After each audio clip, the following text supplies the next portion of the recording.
할렐루야. 오늘 주신 하나님 말씀 잠언서 10장 11절 말씀 한 절만 보도록 하겠습니다.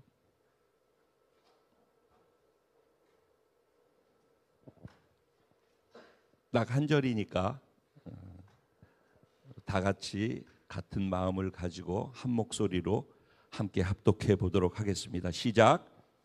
의인의 입은 생명의 샘이라도 악인의 입은 독을 머금었느니라. 아멘.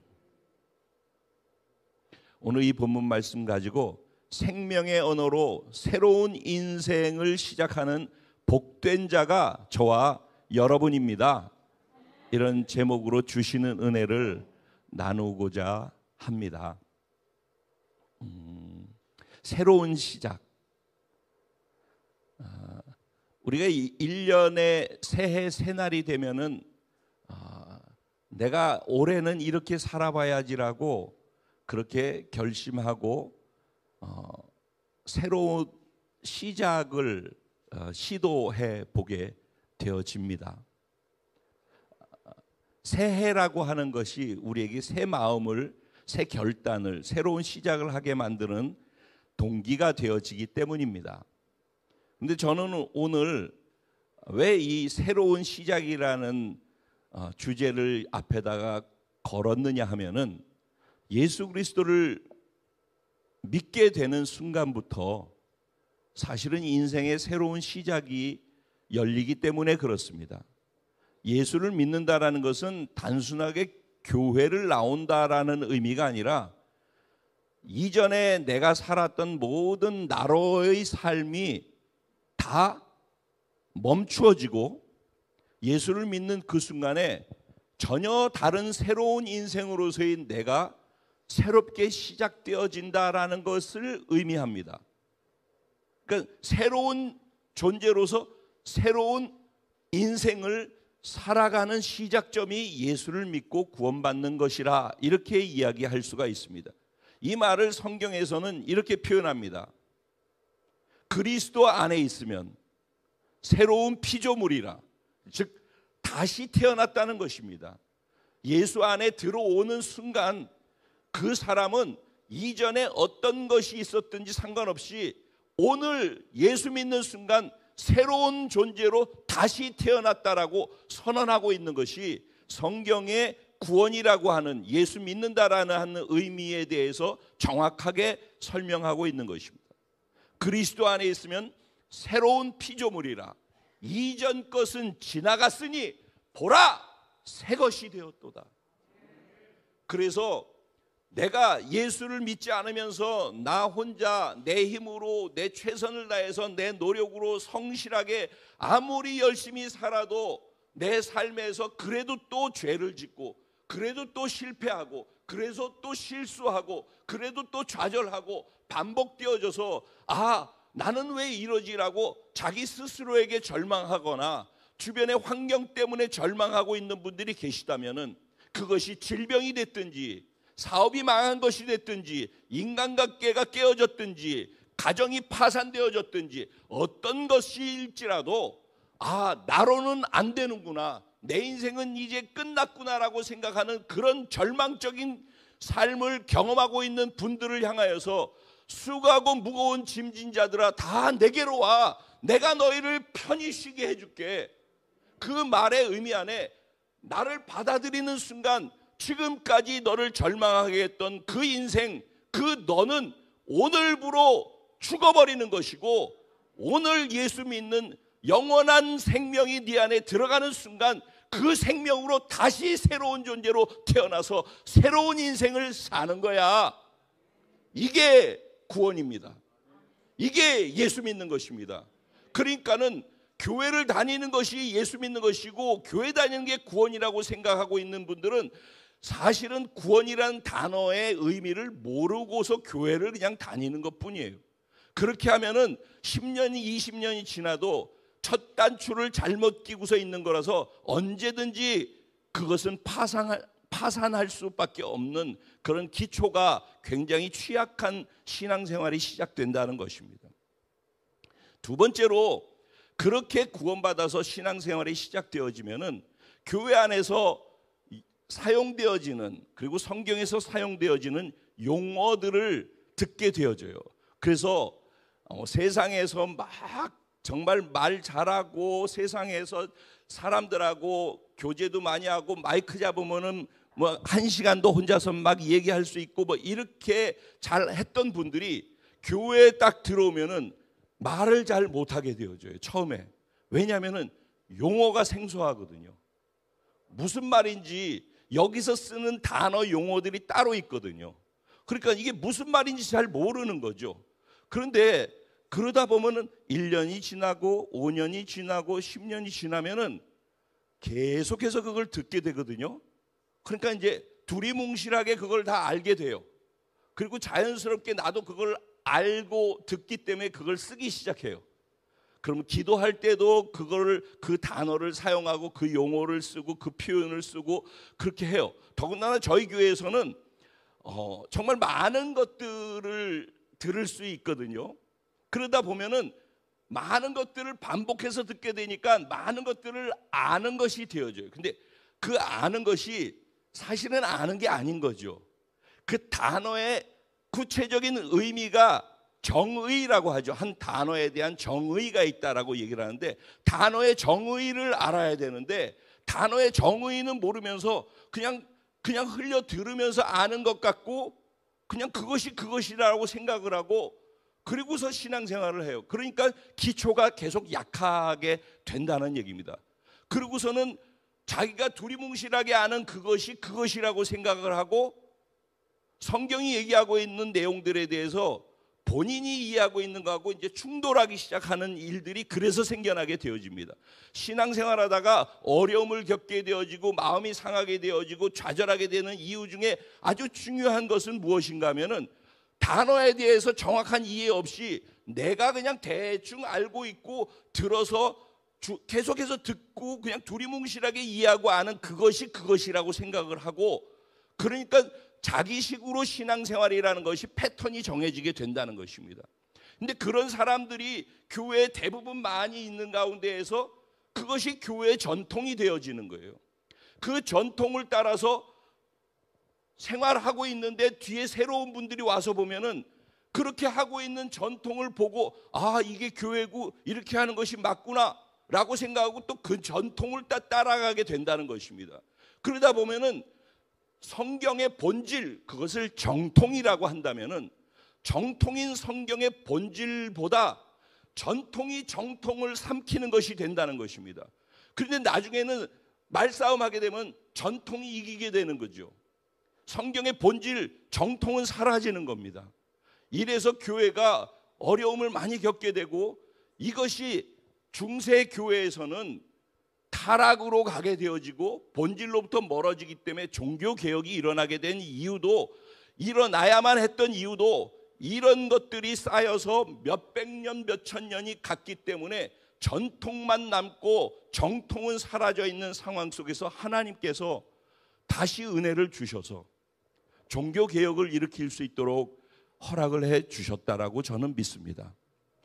이제는 전통을 내려놓고 정통보다 위에 있는 전통은 포기할 줄 알아야 되고, 정통, 즉 성경 안에서 단어 하나하나를 정확하게 이해하고 그 안에서 기초를 놓고 바르게 신앙생활하는 것들이 시작돼야 된다, 이런 마음을 제가 목회자로서 갖고 있고, 목회자로서 그렇게 바르게 하지 못한 수많은 교회를 대신해서 목회자로서 제가 너무너무 죄송하고,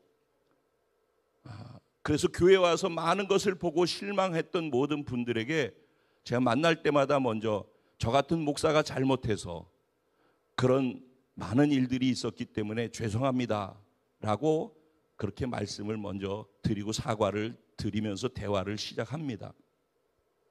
오늘 이 말씀을 이렇게 드리는 것은, 예수를 믿는다라는 것은 우리가 지금 알고 있는 그런 것들로서 일반적인 사람들이 이해하고 있는 그것이 예수 믿는다라는 말의 의미가 아니라는 것, 구원이라는 단어의 의미하고는 많이 차이가 난다라는 것을 말씀을 드리는 거예요.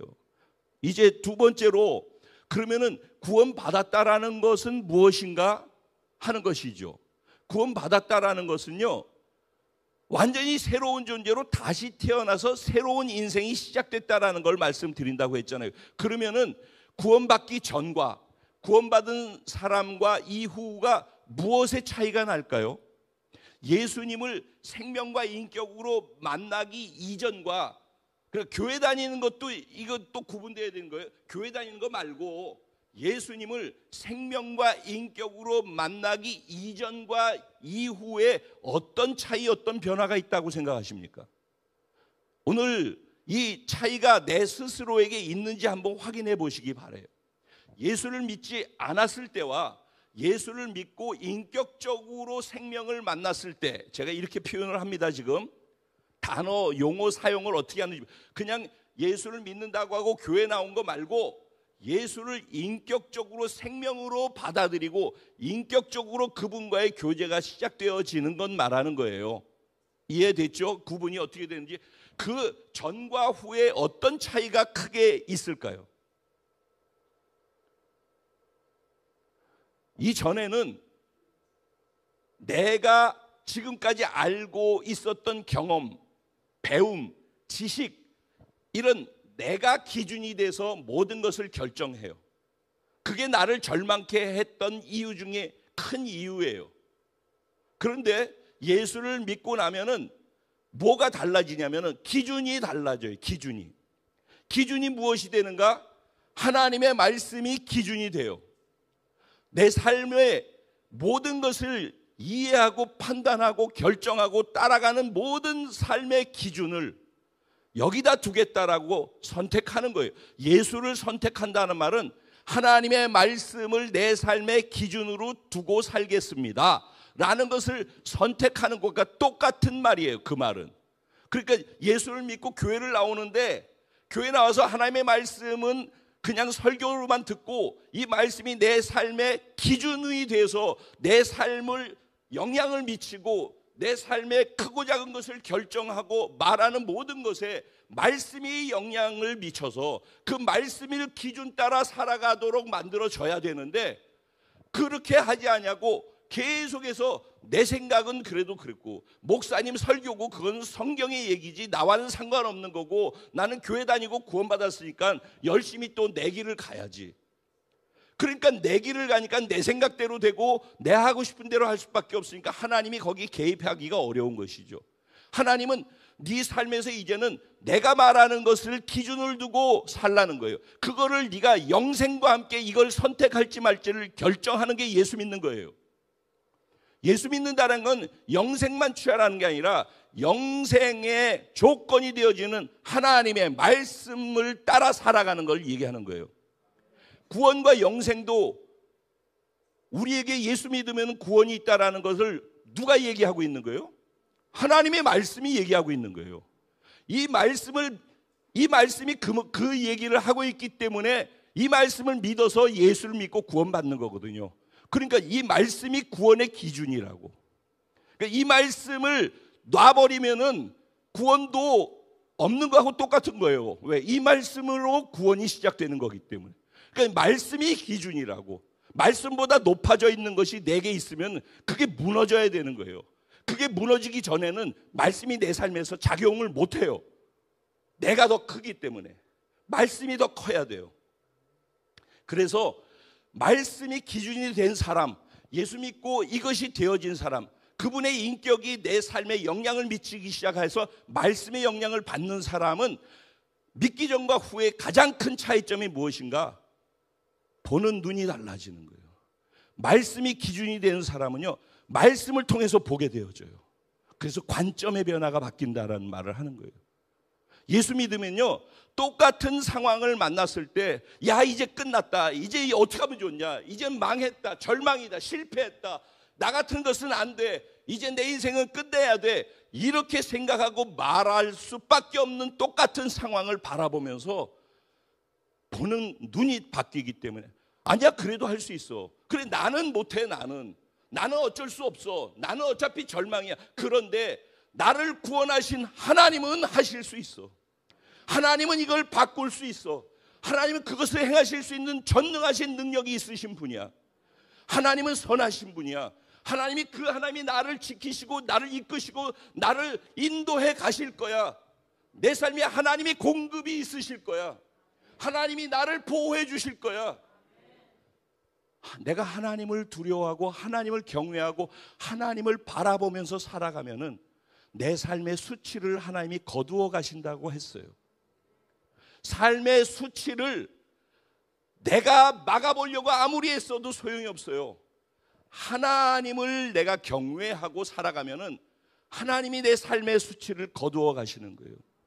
우리 삶에서 개인적으로 수치스럽다, 내가 모멸감을 느낀다, 내가 자존심이 상한다, 이런 일이 있으면은 그거를 인간적으로 풀어보려고 그러고 있는 거 없는 거 말을 만들어가지고 주변 사람들한테 아니야, 난 그런 존재가 아니야 라고 그거 하느라고 시간 보내죠. 그런다고 해서 그게 없어지지 않아요. 하나님 앞으로 나아가는 거예요.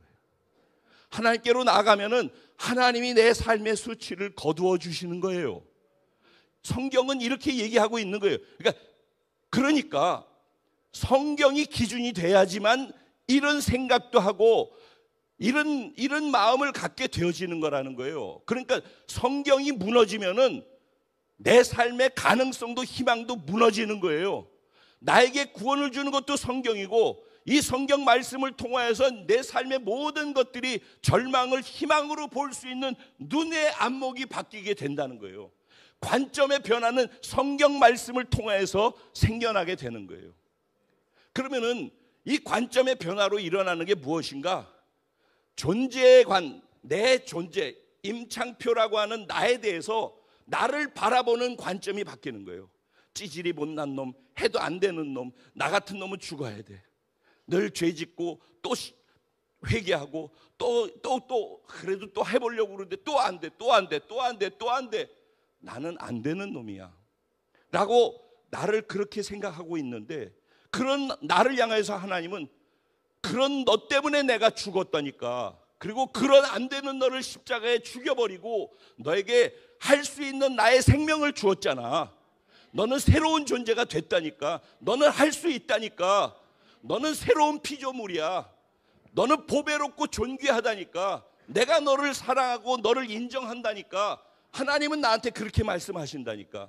그러니까 나를 스스로 생각할 때 사람들이 평가하는 나, 그리고 내 스스로 내가 보여지는 나, 그걸로서 우리는 살아가게 돼 있는데, 하나님의 말씀을 믿게 되어지면은, 예수님을 알아가게 되어지면은 하나님의 말씀이 나한테 뭐라고 하는지 그거를 인정하게 되기 때문에 나를 바라보는 시선이 바뀌게 되는 거예요.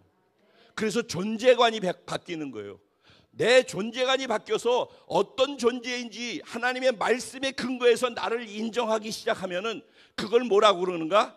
그게 올바른 정체성을 가진 자, 구원받은 자의 올바른 정체성을 갖고 사는 자라고 얘기를 하는 거예요. 그걸 정체성이라고 그래요.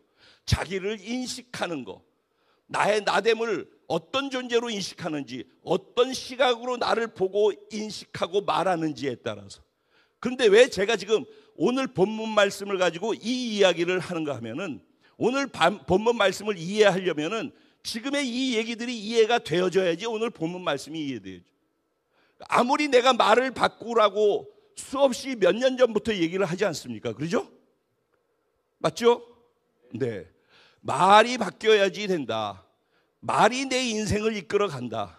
내가 무슨 말을 하든지, 사람들하고 농담을 하든지, 아니면 뒤에 가가지고 저놈 죽일 놈이라고 얘기를 하든지, 내 인생은 망했어 나는 안 되라고 하든지, 내 자식에게 이런 죽일 놈 빌어먹을 놈 얘기를 하든지, 무엇을 하든지 그냥 나는 아무 생각 없이 하는 말이지만은 그 말대로 된다는 거예요. 그 말대로. 성경은 그렇게 얘기하고 있어요. 네가 말한 대로 돼. 네 말이 힘이 있고 네 말이 능력이 있고 네 말이 씨앗이야. 네가 말로 씨앗을 심으면은 그 말한 대로 되는 거야. 네 인생을 바꾸고 싶으면은 말을 바꿔. 말이 바뀌지 않는 사람은 인생을 아무리 바꾸려고 몸부림쳐도 절대 안 바뀌는 거예요. 근데 말을 바꿀 수 없는 아주 중요한 이유가 뭐냐면은, 지금 보면은 이게 무슨 색이에요? 그냥 빨간색이라고 하죠. 이게 무슨 색이라고요? 빨간색이에요. 아무리 봐도 빨강이에요. 이게 사실이기 때문에 그래요. 사실을 사실로 말하는 것이 나라고, 그게 우리라고. 우리는 사실을 말하는 사람들이에요. 그런데 사실을 말하는 것 때문에 우리가 인생 속에 절망을 겪는 거 아니에요. 사실 때문에 우리가 절망하고 실패하는 거 아니에요. 그래서 예수를 믿은 거 아니에요. 그럼 예수를 믿으면은 기준이 달라진다고 그랬잖아. 사실을 보는 눈이 바뀐다니까. 우리는 사실을 보고선 이게 빨강이라고 얘기하는데 하나님은 내가 파랑으로 만들 수 있다니까 라고 말씀하신다고.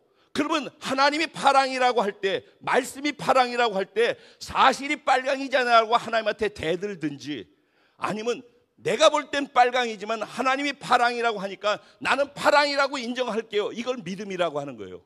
구원을 믿음으로 받아들였으면은 하나님이 말씀하신 것도 믿음으로 받아들여야 되는 거예요. 그 믿음을 통해서 인생의 변화가 일어나는 거거든. 하나님이 나를 존귀하다고 하니까 나는 나를 사실로 보면 찌질인데, 하나님이 나를 보면 존귀하다 하니까 그럼 둘 중에 나는 찌질이로 사실을 보고 살 건지, 하나님이 존귀하다고 하는 존귀한 존재로 살 것인지를 결정하는 것이, 그걸 믿음이라고 하는 거라고요. 그럼 나는 계속해서 찌질인데 찌질이로 살 거예요? 아니면 하나님이 그런데도 불구하고 내가 너를 위해서 죽어서 너는 값어치가 있고 보배롭고 존귀한 존재란다, 내가 너를 지극히 사랑한다라고 하시는 그 하나님의 말씀을 믿고 살 거예요. 이게 관점의 변화라고요. 이게 존재를 바꾸는 거라고요. 그러면 이제 내가 이거를 정말 믿게 되면은 어떤 일이 일어나면은 내가 그런 존재이기 때문에 할 수 있는 말이 나오는 거예요. 말은 정체성에 있어서 자기를 어떤 존재라고 인정하느냐에 따라서 그 말이 나오는 거예요. 그런데 우리는 성경 공부를 통해서나 양육을 통해서 이런 것들을 배우거든요. 특별히 우리 교회는 복음 강의를 통해서 이걸 다 듣고 배워서 귀에 딱지가 않도록 들었어요. 그런데 지식으로만 있지 믿지를 않는다고. 우리한테 일어나는 모든 일들은 사실은 다 정체성 부분에 뿌리가 흔들리고 있기 때문에 일어나는 일들이에요. 말 한마디에 시험 들고 기분 좋고 나쁘고, 지금 내 눈앞에 내가 원하지 않는 조금만 어려운 일이 생기면은 하나님 나한테 어떻게 이럴 수 있어요? 그 근본의 뿌리의 문제가 계속 있는 거죠. 그게 하나님이 문제가 아니라 내가 하나님을 믿지 못해서 여기까지 온 것은 생각을 안 한다고요. 언제나 그렇단 말이에요. 그래서 중요한 것은 내 말이 바뀌어야 된다라는 걸 전제한다면은 먼저 말보다 먼저 다뤄야 될 게 뭐다? 하나님이 말씀하고 보시는 나를 정확하게 알아야 되고 그거를 제대로 인정하고 믿어야 되는 거예요. 올바른 정체성을 가져야지만 올바른 말이 나오기 시작해요. 어쨌든 어찌됐든 내 말대로 되는 거예요. 내 인생은. 이제 두고 보세요. 그런데 또 그러면 이렇게 얘기해요. 아, 목사님이 말씀하셔서 안 그래도 내가 말을 바꾸려고 많이 노력했고, 그런데 말을 했는데도 어떤 일도 안 일어나던데요.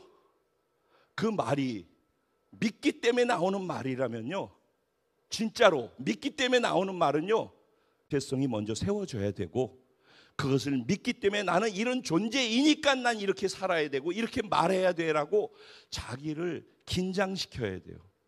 저쪽은 그냥 가만히 있어도 나온다고 그랬잖아요. 이쪽은요, 하나님의 말씀을 이제 들었단 말이에요. 들은 말씀을 살아내고 이걸 믿고 가보려면요, 반복 지속해서 훈련해야 돼요. 정말 긴장하면서 훈련해서, 왜냐하면 이게 내 인생을 망하게 하는 말이라는 걸 아는데 어떻게 그게 진짜라고 믿는다면은 어떻게 함부로 말을 합니까? 이게 진짜라고 믿는다면은 말할 때 내 입에다가 파수꾼을 세울 거예요. 제가 요번에 전해드린 본문 말씀 여러분 보시면은 본문 말씀 말고 참고로 보시라고 참조 문구를 넣었어요. 거기 보면 죽고 사는 것이 너의 혀에 달렸다요. 네가 죽고 사는 게 네 혀에 달렸고 너는 혀의 열매를 먹게 된다라고 이렇게 말씀을 하고 있어요. 그러니까 우리 입에서 혀에서 나오는 그 말로 우리가 그 열매를 먹고 살게 된다라는 거예요. 이거는 무시무시한 말이기도 하고 이것은 어마어마한 축복의 말이기도 한 거예요. 말을 잘못하고 아무 생각 없이 막 함부로 얘기하는 사람들에게는 무시무시한 말이 될 수 있고, 남을 축복하고 복된 말을 하고 살리는 말을 하고 기쁜 말을 하고 이런 사람은 그 열매를 먹을 걸 알기 때문에 그런 말을 하는 사람에게는 너무너무 감사한 말씀이 될 것이죠. 또 연결해서 뭐라고 그래요? 시편 109편 17절 18절 말씀을 인용했었어요. 무슨 얘기가 나왔었죠? 그가 저주하기를 좋아하더니 그 저주가 누구에게 임했대요? 자기에게 임했대요. 그가 축복하기를 기뻐하지 아니하더니 복이 어떻게 됐대요? 자기를 떠나갔대요. 이 무슨 얘기예요? 저주를 입에서 말하고 늘 욕하고 안 좋다, 안 된다, 끝났다, 못한다 이렇게 하는 사람은 그렇게 된다는 거예요.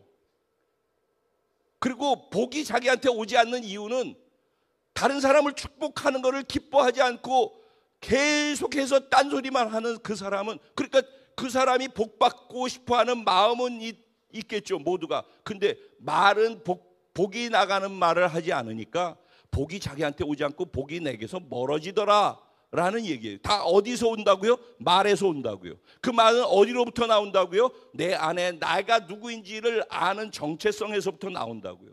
즉 하나님의 말씀이 하는 것을 믿을 것인지, 여전히 내가 생각하는 대로가 맞다라고 생각하고 끝까지 그걸 주장하면서 평생 그렇게 살 것인지 그걸 결정해야 돼요. 이게 결정돼서 하나님의 말씀 따라 살겠습니다, 이게 내 삶의 기준입니다, 이거보다 높아져 있는 나의 생각과 감정과 의지와 경험과 모든 이성적인 판단들을 일단 내려놓고 하나님의 말씀에 내 전부를 걸겠습니다. 그리고 하나님의 말씀을 말하기 시작하는 거예요. 하나님의 말씀이 나를 살리는 거예요. 하나님의 말씀이 능력이 있는 거예요. 하나님의 말씀이 치료하는 거예요. 하나님의 말씀에 권세가 있는 거예요. 하나님의 말씀을 아는 사람, 그리고 하나님의 말씀을 말하는 사람은 그 말씀의 권세 때문에 그 말에 권세가 있고, 그 말에 능력이 있고, 그 말에 치유가 있고, 그 말에 기쁨과 평강이 흘러나가는 거예요. 그래서 자기 말을 하는 것보다 하나님의 말씀을 말하는 자가 돼야 되는 거예요. 그래야지 그 말을 듣는 사람들이 살아나게 되는 거예요. 그래서 우리가 복음으로 무장해야 된다. 복음이 구원을 주시는 하나님의 능력이 됨이라. 복음을 말하는 자가 되라는 거예요. 그래서 복음을 알라는 거예요. 복음이 뭔지 알면은 내가 누구인지를 알고 다른 사람한테 그런 사람으로 살아갈 수 있도록 또다시 복음을 전해서 살리는 자가 되는 거예요. 자, 결론입니다. 오늘 성찬도 있기 때문에 결론입니다.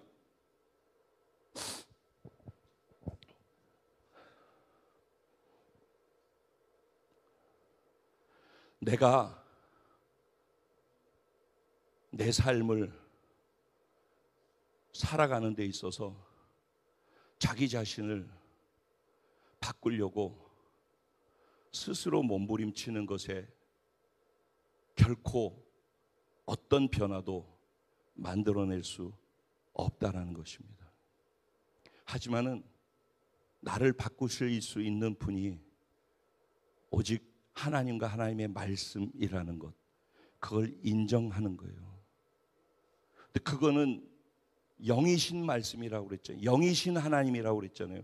그러니까 영의 말씀이라고. 영의 말씀.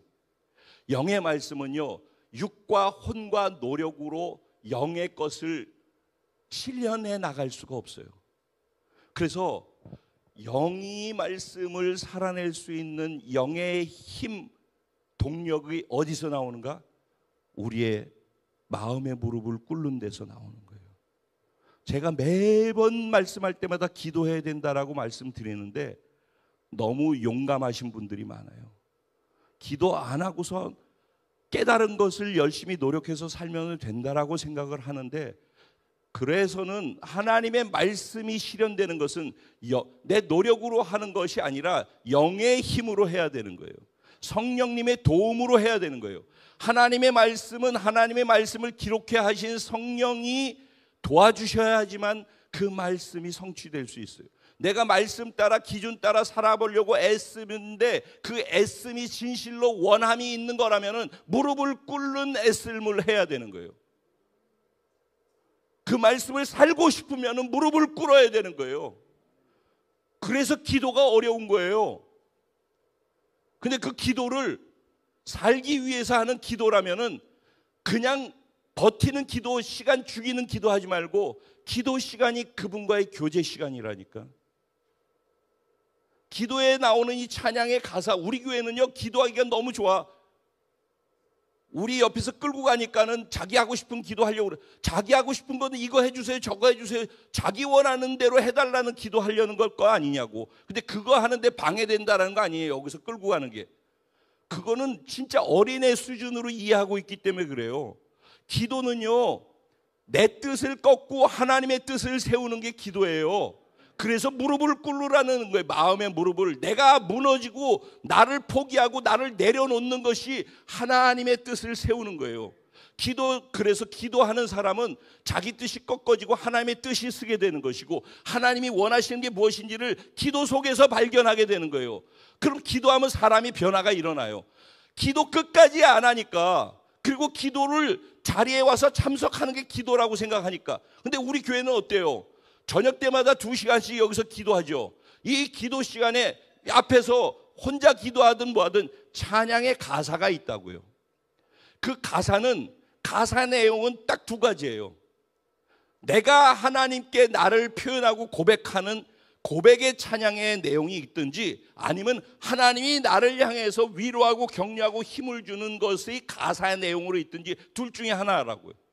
그러면은 이 찬양을, 내 마음을 여기다 담아서 여기 계신 하나님께 이 가사를 통해서 내 마음을 하나님한테 표현하고 고백하는 것으로 따라가면 기도가 쉽다고. 그러니까 자기 거 하려고 하지 말고 여기서 다 먹여주고 다 입에다 떠넣어주는 그런 시간이라고. 그러면 이 가사 내용에 그걸 타고 가면서 내 마음을 잡고 실으라고. 이걸 따라서 하나님, 내가 정말 당신을 사랑해요. 당신을 너무너무 사랑해요. 이 고백을 하면은 이 가사에 내 마음을 담아서 내가 당신이 이렇게 사랑하는데 그것을 가지고 기도하는 거라고. 그런가 하면 내가 너를 이렇게 해가지고 축복하노라, 예를 들어서 이런 찬양이 나간다 그러면 하나님이 지금 내게 나를 축복하시고 격려하고 위로하시고 계시는구나. 그래서 그거를 또 마음을 열어서 받는 거라고. 그럼 그걸 붙잡고, 지금 나를 축복하시고 나에게 지금 격려하시는 하나님 감사합니다. 또 그걸 갖고 기도하는 거라고. 그러니까 기도가 쉽다고 이렇게 가면, 그러니까 이 교회의 기도를 이해하고서 따라가야지 기도가 편해지고 쉬워지고 길게 오래 해도 지겹지 않고 계속 할 수 있는 이유가 그래서 그런 거예요. 그러니까 여러분, 기도도 예배도 찬양도 말씀을 보는 것도 듣는 것도 다 그분과의 인격적인 만남과 교제의 수단으로 쓰는 거라는 걸 알아야 돼요. 그러면 여러분이 믿음이 자라가게 돼 있고 하나님의 말씀에 대해서 믿음을 드릴 수 있는 여건이 조성되어져요. 자, 하나님의 말씀이 믿어지기 시작할 때 비로소 저와 여러분의 말에 변화가 일어나는 거예요. 말씀을 말하게 돼 있고 살리는 말을 하게 돼 있고 다른 사람들에게 격려하고 칭찬하고 위로하는 세우는 말을 하게 돼 있는 거예요. 생명의 샘이 된대요. 의인은. 기온샘은 하루에 나오는 물의 양이 4만 평방메타라요. 그러면은 한 적게는 2,500명에서 5,000명이 하루에 먹을 물의 양이 나온대요. 하루에. 그러면 내가 생명의 샘이라면은, 내가 기온샘이라면은 내 입에서 나오는 말이 하루에 2,500명에서 5,000명을 살릴 수 있는 생명의 물이 여기서 나오는 거예요. 그런 제가, 그런 여러분이, 그런 우리 공동체가 되시기를 주님의 이름으로 축원드립니다. 여러분과 제가 뿌리는 말의 씨앗이 틀림없이 결실을 보게 될 줄로 믿습니다. 이 말씀 생각하면서 자신을 한번 정체성부터 자신의 말부터 돌이켜보고 하나님의 말씀의 기준에서 다시 내가 나를 세우고 내 말을 세워보겠습니다. 기도하면서 나아가도록 하겠습니다. 주님의 이름을 한번 부르고 기도합니다. 기도드리겠습니다. 주여!